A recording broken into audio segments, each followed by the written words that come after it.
afternoon. Thanks for joining us. Are we good to go? We'll just begin by acknowledging that we're on Treaty 1 territory and traditional homeland of the Métis. I want to welcome everyone for joining us remotely, and also thank Jay Shaw, who's going to be providing you with an update in a few moments. Firstly, I want to begin just by thanking our federal and our provincial partners for their ongoing work. The province of Manitoba in particular, through Manitoba Health, is continuing to work diligently. I just want to thank them on behalf of Winnipeggers. All those in the healthcare profession right now are really stepping up. We appreciate your efforts, and we want to thank you. To that end, we changed the Winnipeg sign yesterday to shine blue tonight, and for the foreseeable future, to show our appreciation to those working the healthcare sector, as well as all those city workers that are helping us in response to COVID. We also, of course, are noting the provincial government updates that we're receiving daily. Of course, today we've heard about the suspension of K-12 indefinitely. Last week there was the reduction in the size of gatherings to no more than 10.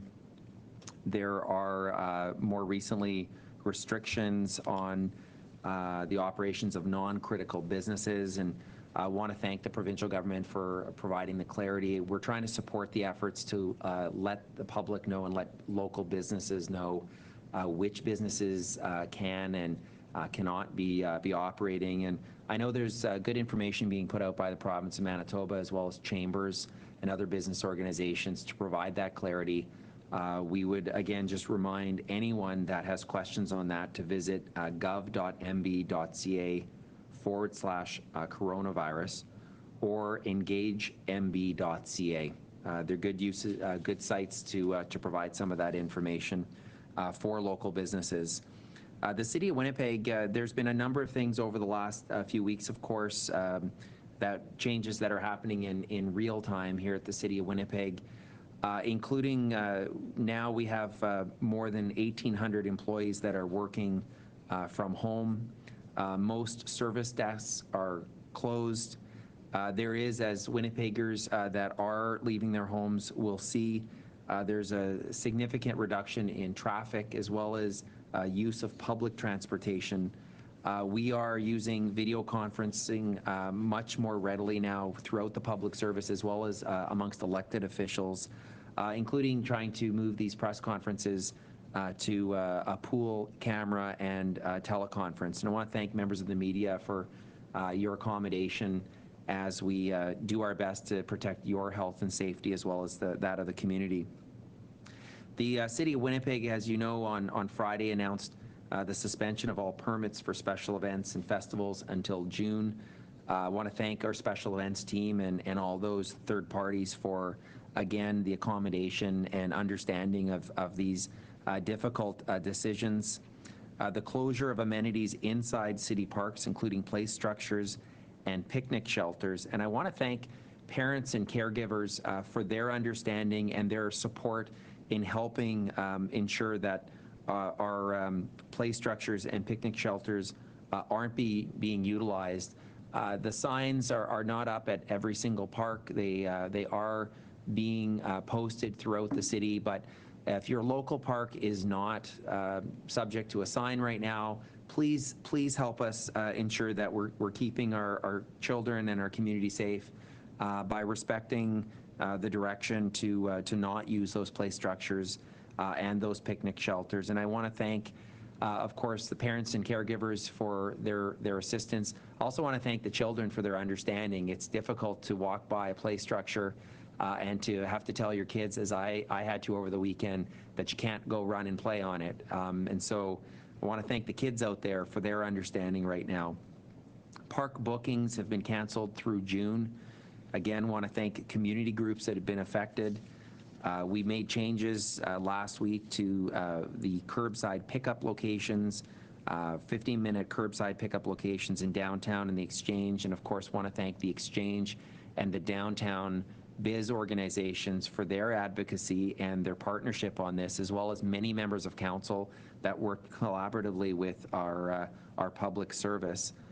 including, of course, our Winnipeg Parking Authority, who's also ensuring that there's no enforcement of residential parking time restrictions in residential neighborhoods. And so again, want to thank the Winnipeg Parking Authority. Today, you'll hear in a few moments announcements regarding active transportation. It's important that while we are encouraging Winnipeggers to practice physical distancing, that we also are protecting our physical health, and that getting outside is part of that. I went out on the weekend both days. It was a beautiful weekend, and our family went for walks with our dog and with our kids. Most of what we saw, as well as what I saw just through driving throughout the city on the weekend, was encouraging. Many Winnipeggers are respecting the physical distancing recommendations. Unfortunately, some are not. And I want to use this opportunity to remind all those Winnipeggers that are listening that we obviously are asking everybody to go home. Stay close to home if you're getting out, and make sure you're respecting the physical distancing recommendations from Manitoba Health that we're trying to underscore as well. The announcements that are being made today are going to be monitored, and we're going to monitor to see how folks are respecting the physical distancing recommendations, and the city will make changes going forward if need be. But right now, I just want to underscore the importance of respecting the physical distancing. You'll also hear in a few moments about community athletic fields and programming and activities. And again, same message. Just want to remind everybody to respect the recommendations that are being made, and please practice safe physical distancing. We're going to have a special council meeting on Friday to review an administrative report that's being worked on right now and finalized regarding the deferral of property and business taxes, as well as consider having council vote on a state of local emergency. I want to thank my council colleagues. They've all been working hard to communicate the messaging that the city is putting out and Manitoba Health is putting out. I know they've been very busy in dialogue with constituents. We've been engaging in council briefings via video conferencing, and I want to thank them for their efforts. I know we're going to be assembling and making sure that our activities are being carried out with the recommendations of our public service and Manitoba Health physical distancing recommendations in mind. But I want to just thank and applaud them for their ongoing efforts. With that, those are my opening comments. I'll turn it over to Jay Shaw, and then we'll both be available for your questions afterwards. Thank you, Mr. Mayor. Good afternoon. My name is Jay Shaw. I'm the Assistant Chief of Emergency Management for the City of Winnipeg. Today, the city is announcing that we will be expanding our annual bicycle and active transportation route schedule. Usually, these routes operate on Sundays from June to September. However, beginning Monday, April 6th, we will open these routes daily from 8 a.m. to 8 p.m. 4 streets will be designated as bicycle and active transportation routes. They are Lyndale Drive, from Cromwell Street to Govan Street, Scotia, from Anderson Avenue to Armstrong Avenue, Wellington Crescent, from Academy Road to Guelph, and Wolseley Avenue from Raglan to Maryland Street. These routes limit motor vehicle traffic to 1 block through these designated areas. Signs will be posted on all approach roadways to notify motorists that they are entering a bicycle and active transportation route. It is important to note that these roads are not closed to vehicular traffic, they are just limited. Cyclists and pedestrians are reminded to use caution and be aware while using these roads. We will reevaluate this program at the beginning of May to determine if these designations need to be extended. In addition, the city will not be opening any of the community athletic fields. These fields are closed at this time, as most are covered by snow, ice, and water, but we will be recommending that community centers do not allow any community programming in these areas. This includes soccer fields, football fields, basketball courts, tennis courts, baseball diamonds, and skate parks. The city will not be physically closing these locations, but we are asking members of the community to respect the closures of these amenities. We can take your questions at this time. All right, first question is Riley from CBC. Riley had to step out to Sean Kavanaugh. Hey, Sean. So I'm understanding, starting on Monday, April 6th, from 8 a.m. to 8 p.m., those 4 locations, have you given consideration to expanding that to other streets in the city, in as much as there are many other neighborhoods that could be served by this? The short answer is yes. We need to balance this approach out to make sure that it works first, and we know that these routes are familiar, and we want to make sure that folks are practicing physical and social distancing while doing that, and we're trying to balance the approach out as best as possible. If it works, there's always an opportunity to look at expanding it. Right now, those are the only 4 locations that we're looking at. My follow-up would be, the mayor had mentioned some people are not observing physical distancing recommendations. Where are you in your thinking about intervening on that and enforcing those kind of rules? Do you want to speak to the enforcement? Yeah. So the mayor has asked me to take this one. I can add after, Sean. Yeah. Sean, the reality is that we're making a plea to homeowners, Winnipeggers, parents, children, folks that are getting out there to respect this through our communication and understand that we're all in this together, and that this is one part of the step of flattening the curve, and we need people to adhere to this. It's going to be discipline to adherence on these social distancing and physical distancing measures that is going to help save lives.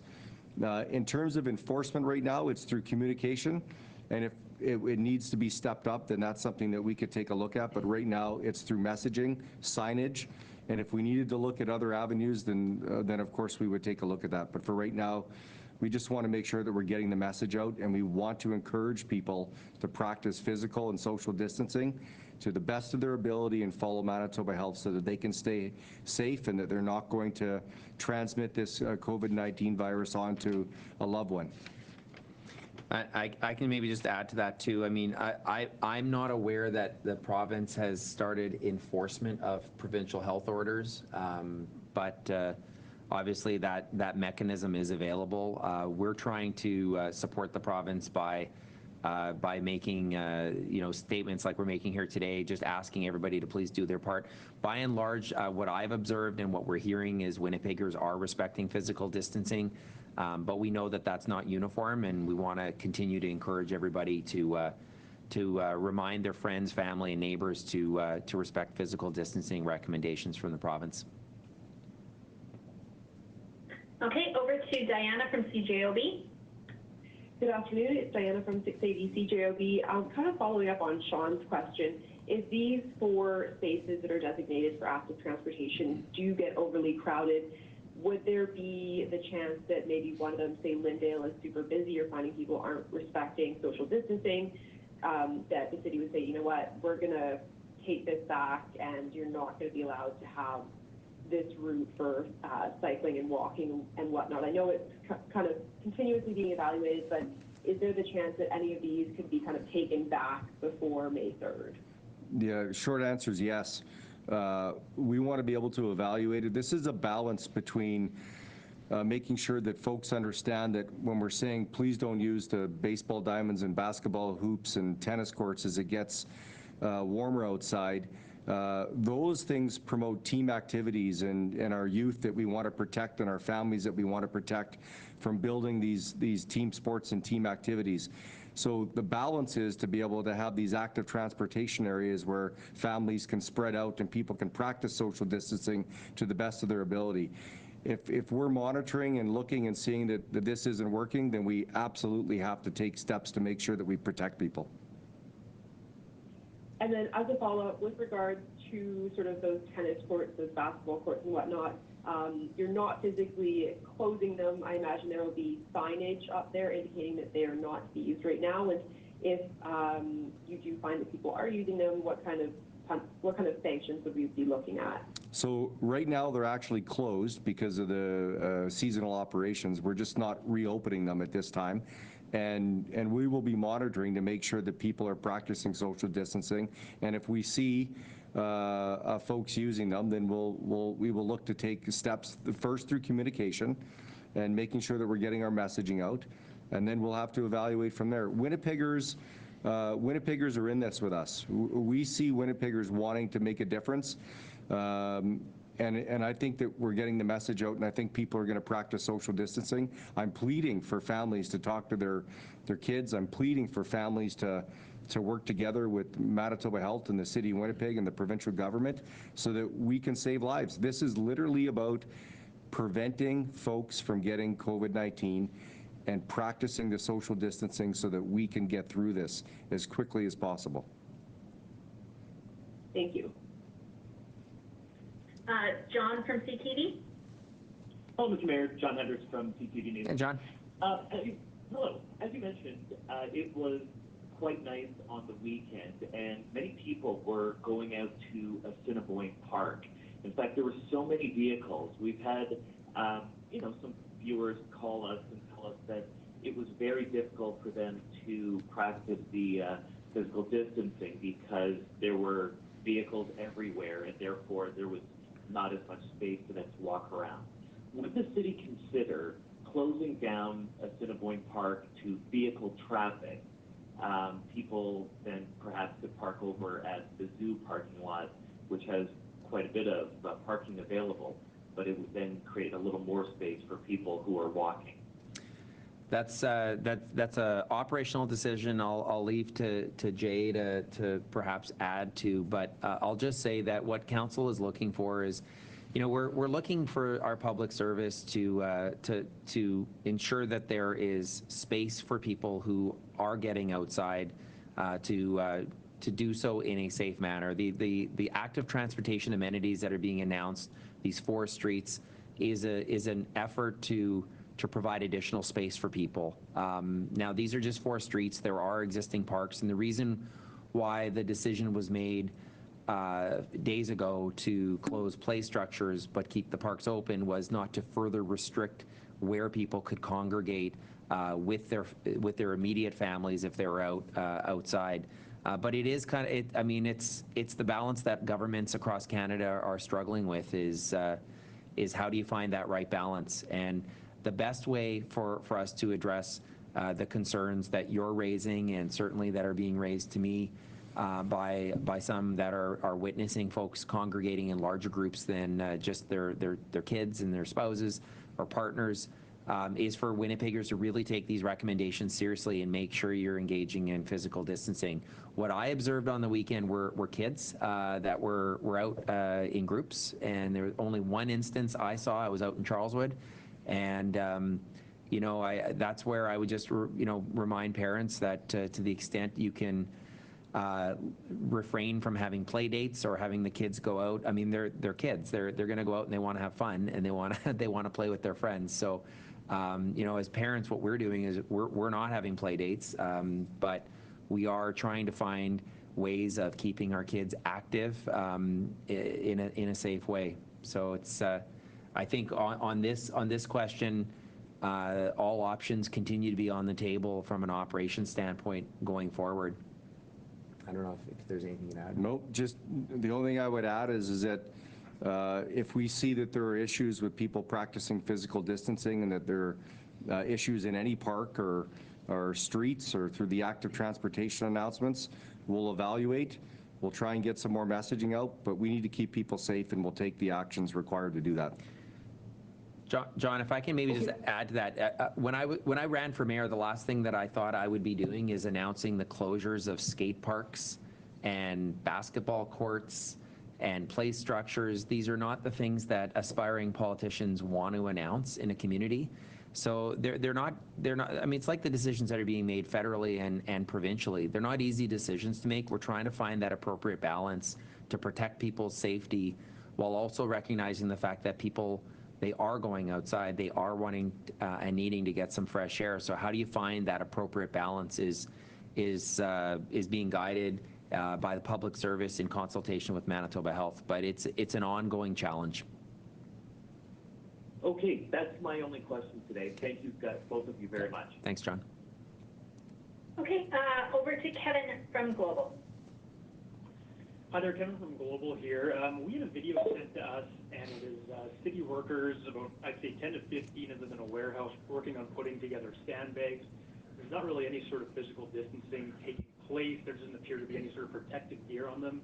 What kind of measures have been put in place for these workers so that there is proper physical distancing, and is it possible they're maybe not following that if the measures are already in place? So what I can tell you is that sandbag production has started based on the very real possibility that we'll have a high water event. The message that I have is that our public service and our public works folks have a given direction on how to use physical distancing to be able to build the sandbags. Their teams and managers and leaders are monitoring. And I haven't seen a video, and I haven't heard of any complaints, but I can tell you that I know of the plans that were put in place. They're good plans, and they're meant to keep our staff safe. Okay, and my follow-up, I've read over the last few days several cities around Canada have laid off up to 2,000 city workers. Are there any plans like that coming from Winnipeg yet? At this point right now, there's no plans to lay off any city workers. And what I can tell you is that we always have to evaluate, but at this time, there's no plans at all. Okay, thanks. To Radio Canada, Lisa? Yeah, my question will be about like a public transport, especially the transit. Right now we have like indication in the buses that saying like people should respect social distance, but once you get into the bus, that's not the case. Is the city working in anything to make sure that people understand that? That's the first question. And the second one will be about the cab. I know that the indication is for driver to claim the cab after dropping someone. And we received like some messages of people saying that that seems not to be the case. Okay, so on the first question around transit, there's a few measures that have been put in place to protect the safety of our transit drivers, which are doing a heck of a job. They're showing up to work every day, and they're driving their routes, and they're providing an essential service to be able to get healthcare workers and grocery store clerks and all the people that are part of this team that are saving lives. So our bus drivers are doing a wonderful job. A couple of things that we're doing there is there's been a lot of social messaging around physical distancing. All the buses have messaging around physical and social distancing on the buses. And we have our transit supervisors that are helping, and they're also on the buses and talking right now, because we do know that transit ridership is down in the city, just based on what we're seeing with all sort of traffic being down. There's space on the bus right now for people to physically spread out, and if we need to assess and take any more steps, we will. We're in consultation with Manitoba Health. They're happy with our plans, and we'll continue to make sure that we're protecting our transit riders and our transit bus operators.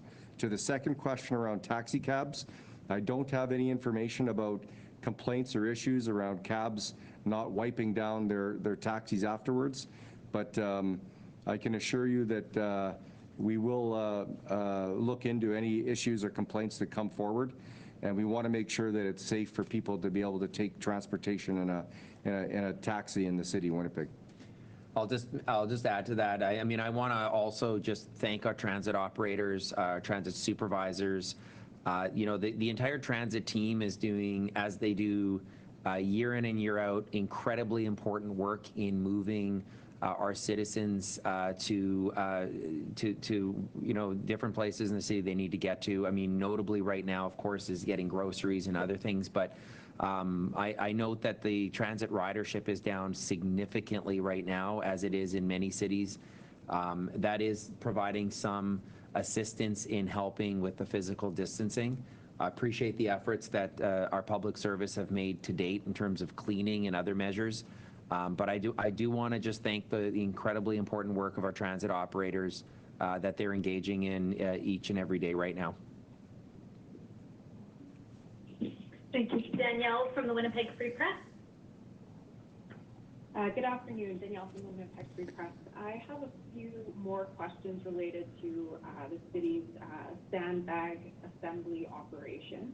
Can you, Mr. Shaw, explain specifically how the city is enforcing physical distancing between employees who are currently assembling sandbags, and what is being done to minimize prolonged close contact between those employees?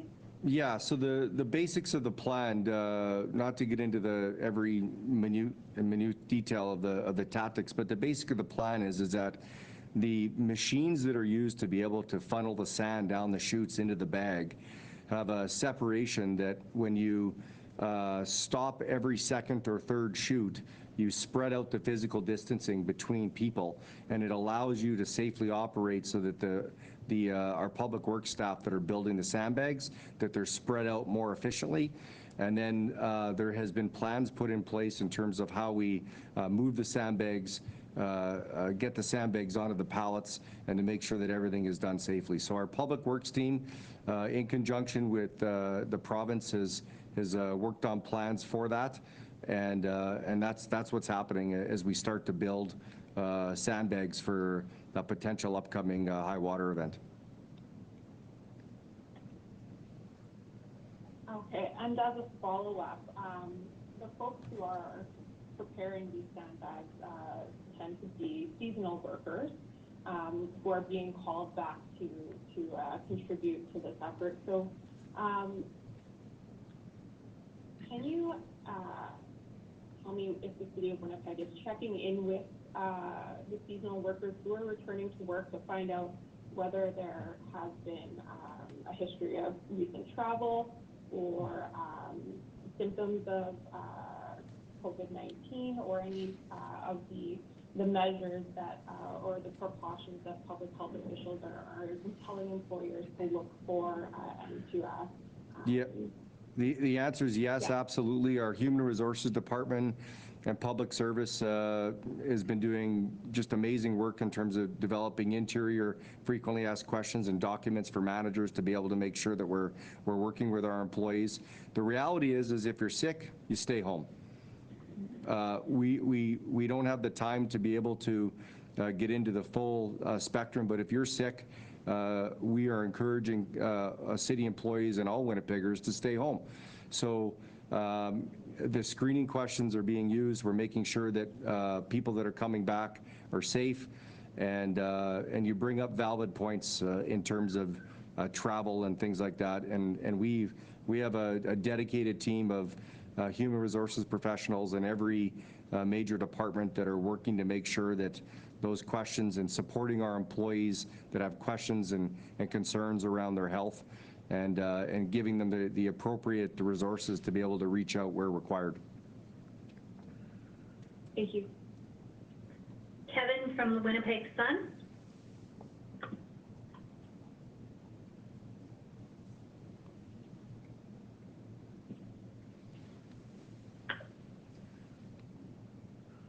Kevin, Winnipeg Sun, are you still there? You might have to take yourself off mute if you're still there. Okay, we're going to move along. We'll go back to Sean at CBC. So, you mentioned protocols for sandbag. First, can you, Jason, do you have an understanding of how many properties in the City of Winnipeg potentially will need sandbagging in the water event we have this spring? Yeah, right now it's a low estimate with the recent news that's come out of the province. We have somewhere between 50 and 100 properties that we've identified that we need to look at. We're currently looking at building about 200 to 230,000 sandbags. The levels that the province have indicated are well within our operational ranges for our Water and Waste Department and Public Works. Their engineers are on it. We've just received information from the province, and I can tell you that they'll take a look at all that information and crunch the data and be able to come up with their processes. pretty spectacular team over there of engineers and operators to be able to do that. But the range right now that we're looking at is well within sort of regular operating procedures for those departments. They do this a lot, and they're really good at it. Sorry, did you say 50 to 100? Yeah, based on what the range that the province is coming, we have to first look and analyze that information, and then we'll be able to come out and be able to further provide more information. But every time the province comes out with data or information on flood levels, the city uses that information and works with the province to be able to come up with what the proper protection needs to be. So we've just been in receipt of the information from the province, and so give us a few days to be able to crunch all that information. But the range of the flood level for this year is in line with regular operations from what Public Works and Water and Waste can handle. With respect to your staff, concerns that they were too close to each other, the province has indicated this afternoon that they won't be publishing protocols for sandbagging until the end of the week. Have you been given an advance look so you can prep your staff and use those social distancing measures appropriately? Yeah, the short answer is that we know what the plans are starting to formalize. We have to start thinking about, these are the wonderful things in emergency management around incident complexity when you add two hazards coming together at the same location point. So we've been working through that with our advanced planning teams, and we're on it. Hey, to Diana, CJOB. Yes, just getting back quickly to the active transportation routes. I believe you mentioned there was possibly some other routes being considered if this were to go well and you did decide to expand on this kind of after May the 3rd. Are you able to say which other routes are kind of under consideration right now? No, I don't think it would be fair to comment right now. I know that our Public Works Department and streets are taking a look at what makes sense, but let's get through these opening up first and take a look how successful it is. My concern is that it operationally works really well, and we can promote the wellness of our citizens while practicing physical distancing, and make sure that we're doing that well first, and then we can take a look at expanding if required and if needed and if it's working well. Okay, and just a quick follow-up. Are you able to share maybe the criteria that you're kind of looking at a possible route under? What would make it a possible candidate? Not at this time. I'll just leave that in terms of just to say that we need to assess how these streets roll out first. Hey, John at CTV. I think we might have lost him. Kevin at Global. Hi, just wondering if the annual spring cleanup program will be affected in any way. I don't think so. I think that unless I hear otherwise, is that we're bringing you the newest information that we have on closures and activities. But if there is a change, we'll make sure that it's publicized. Okay, and just one follow-up, hoping I can just ask the mayor a question on a different note here. I'm wondering if I can get a reaction to the arbitrator's ruling in favor of the Winnipeg Police Association on the pension plan battle, and is that something you're possibly going to appeal? That took almost a half an hour to get that question out.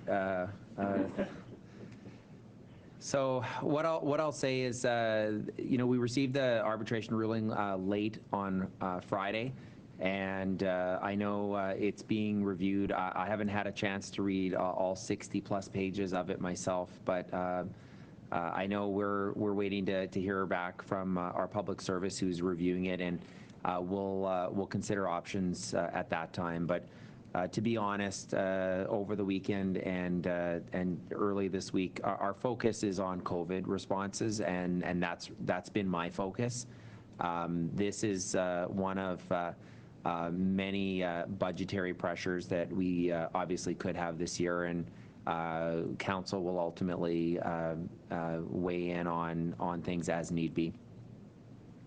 But I'm sorry. I don't have more that I can offer without having had a chance to have that review undertaken. And so it's being undertaken while we continue to prioritize and focus on COVID response. Lisa from Radio Canada.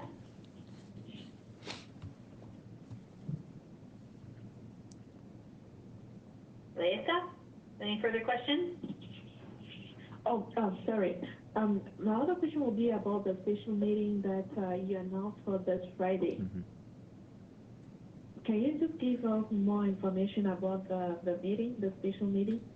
Sure. I mean, there's two primary reasons for the special meeting. One is to consider a relief package that's being, the recommendations being brought forward through an administrative report that the Public Service is currently working on. We're expecting that to be made public by Thursday, and then of course Council will consider it on Friday.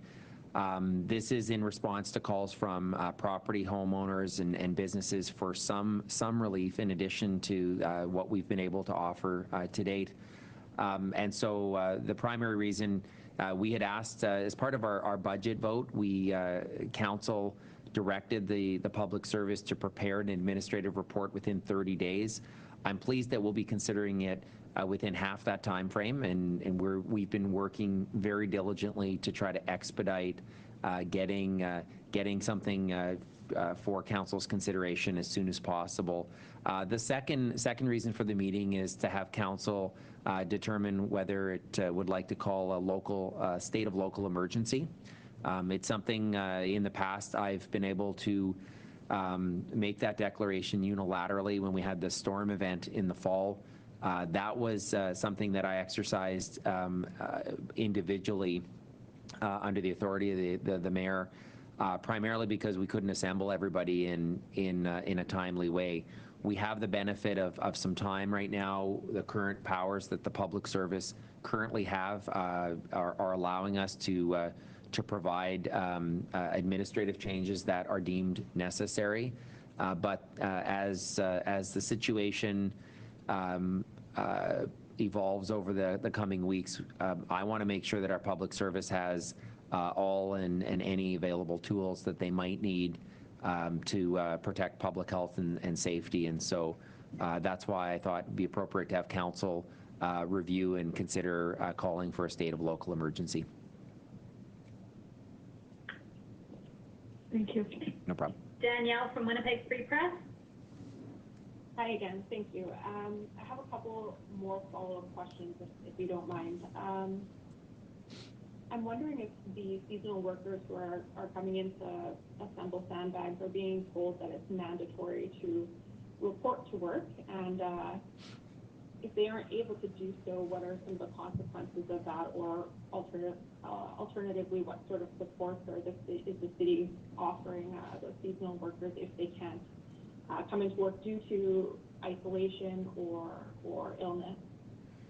Okay, great question. I don't have a lot of detail on the specifics of that, other than to say that the direction when we sort of activated our emergency operations center, that one of our, if not the #1 priority, was the health and wellness of our employees and citizens. And what I can tell you is that as Public Works starts to call those people back, they're going to be talking to them to talk about, are you able to come back to work? Are you healthy? Are you in isolation? All those things are part of those conversations. That's the best information that I can give you right now. Okay. I do have a question on a different topic.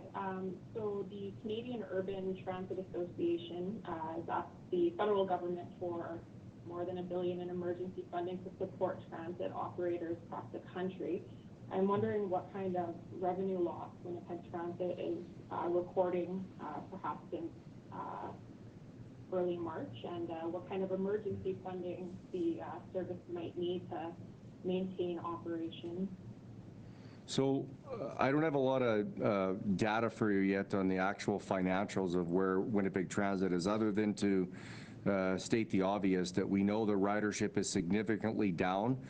We know that there will be impacts municipality, to our municipality, to the province, and to Canada, and that those financial questions while are super important, are probably best handled from some of our finance folks, and if the mayor has some other comments on that. Yeah, I'll just add to that. I know our finance chair, Councillor Scott Gillingham, has been certainly having pretty lengthy and robust discussions with our public service. I know he and I want to make sure that our finance committee is apprised and that information would be made publicly available in due course on revenues and expenditures citywide. We know that a number of our revenues, much like many businesses in Winnipeg, are significantly down with the ridership reductions in Winnipeg Transit, you know, with pools, community centers. I mean, you name it, where we collect a lot of revenue, they're down significantly. And so, you know, what we'll do is we want to ensure that that council and the public is apprised as those numbers come into clearer view, and council will ultimately need to make decisions and adjust accordingly. Okay, thank you very much. Thanks. Sean from CDC. This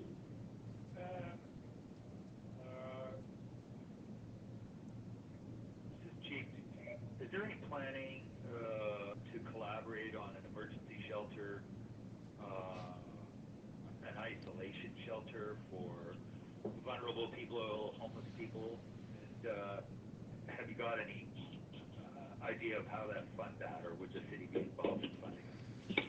So the Office of Emergency Management is engaged with the Manitoba government on making sure that plans are in place for our most vulnerable citizens. I can tell you that Rick Lees and End Homeless Winnipeg are working very well together to be able to create plans. I know that there are plans in place to be able to assist if we do have one of our vulnerable citizens that potentially maybe gets COVID-19 and what that looks like for isolation. I do know that all three levels of government, federal, provincial, and the municipality, is looking at what that looks like. And I would probably say that the best folks to comment on that would be the province in terms of the health impacts to the vulnerable citizens. But I do know that we reached out several weeks ago and started the dialogue with Rick Lees, and I, you know, we get weekly updates, and they're just doing great work to try and make the best plans possible. There's challenges with all of this because you know, COVID is every day there's something new that's being thrown at cities and provinces, and you know, we have to make sure that we're reacting and making the best decisions as we can to be able to protect all Winnipeggers. And it's a concern of mine, and we want to make sure that we're supporting them. I'll just maybe add to that, Sean. So I've had fairly regular and robust dialogue with the stakeholders that Jay has just mentioned. I've spoken numerous times with the provincial government, with federal cabinet ministers, as well as provincial cabinet ministers, as well as with Rick Lees and other stakeholders, including Jim Bell at Silo Mission. It's an area that I appreciate. Jay reached out early to ensure that End Homelessness Winnipeg was providing that coordinating feature that we ask of End Homelessness Winnipeg and all levels of government are looking for. And it continues to be one that we are working collaboratively with other levels of government and stakeholders to protect our most vulnerable. That is amongst one of the top priorities for I know many members of council and I. And there continues to be a lot of dialogue with other levels of government in that respect. Yeah, I can take from what you both just said that there's dialogue, but there is no plan that you're aware of to build or to create a separate isolation place for homeless people. You just don't know that right now. Is that fair? No, I think it's fair to say that the plans are in place. I just don't know if different levels of government are ready to announce their action plans yet. I know that Rick Lees and End Homeless Winnipeg are looking at other locations. I know that they put in for asked to other levels of government for funding levels to be able to do certain works and implement certain plans. It's my job to make sure that there's situational awareness and to support where required. But I can tell you that there's good work and that there's plans in place for sure for if we need isolation and spacing. Diana from CJOB, any further follow-up? No further questions, thank you. Okay, Kevin from Global, anything further?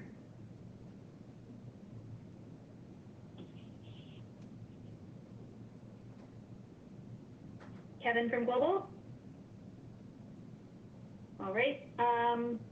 Lisa from Radio Canada, anything further? No. Okay. Danielle from Winnipeg Free Press, any further follow-up? Yes, just one quick one, because I think people want to know, are there going to be barricades up at the, on the active transportation route during the closure time? At this time, I believe there will be signs and some messaging. If barricades are needed, that's something we can take a look at. Everything needs to be assessed in terms of the efficacy and how well this program works. My number one concern is to make sure that when we're witnessing its start, that we're seeing good physical and social distancing and people using it in an appropriate way where they can stay close to their homes and make sure that people are safe while doing it. And we'll assess as required. But at this time, it's signage, and we'll assess moving forward. Right. I'm just wondering if it would be the same type of signage that would be going up on a Sunday holiday route under normal circumstances. Yeah, we can look to get more information on exactly what that's going to look like, but it's going to be a continual assessment day by day to make sure that that program is doing what it's intended. Okay, thank you. Last one, Sean from CBC, anything further? Yeah, the last one, Mr. Mayor, given your comments about revenues down on just about every front, would it be fair to say that the recently passed budget really isn't the document that it was 3-4 weeks ago? Well, you could say that every year. I mean, the budget is projections, and what is different from this year, unlike other years, is we have a 4-year balanced budget. And so to begin with 4 years of balance, you can only imagine that if we were going into this year with projections of over $170 million in the out years of structural operating deficit, the squeeze and the difficult decisions that we would have to face would be even greater than what we are anticipating going forward. So the responsible approach that Council took to balancing 4 years positions us better than we could have ever been for something like a global pandemic. That doesn't obviously eliminate the fact that, and to your point, that there's going to be a lot of work ahead for us all, but we're in a much better position now than we were before a 4-year balanced budget. So I guess the follow-up to that is, from what you can see so far, the $100 million you have in the fiscal stabilization fund will be enough to cope with what has happened and what will happen over the next little while. Well, if you or I could predict that, that would be great. But I don't think anybody can predict the exact revenue losses and implications of a global pandemic. But I think we're as well positioned as we could be. But there's still going to be some pretty difficult work ahead. You know, obviously, we're going to have to get some additional information as the public service is able to assemble that information and make it public. And you can expect our finance chair is already on that, and I know many members of council are raising those questions, that at the soonest and earliest opportunity that we can get public assessment of what are, you know, what implications to the balanced budget we're going to have to deal with, the better. And I want to thank the public service for all that work that they're currently doing, and I know they're going to be doing in the weeks to come. But it's too early to say the exact numbers. We know it's not going to be easy, though. Yeah. Thank you both, gentlemen. Thanks, Sean. All right, thank you, everyone. Okay. That concludes our press conference. Okay. Thank you. Have a great afternoon, everybody. Thanks for joining us. And thank you also. The chairperson has disconnected. The conference will now end.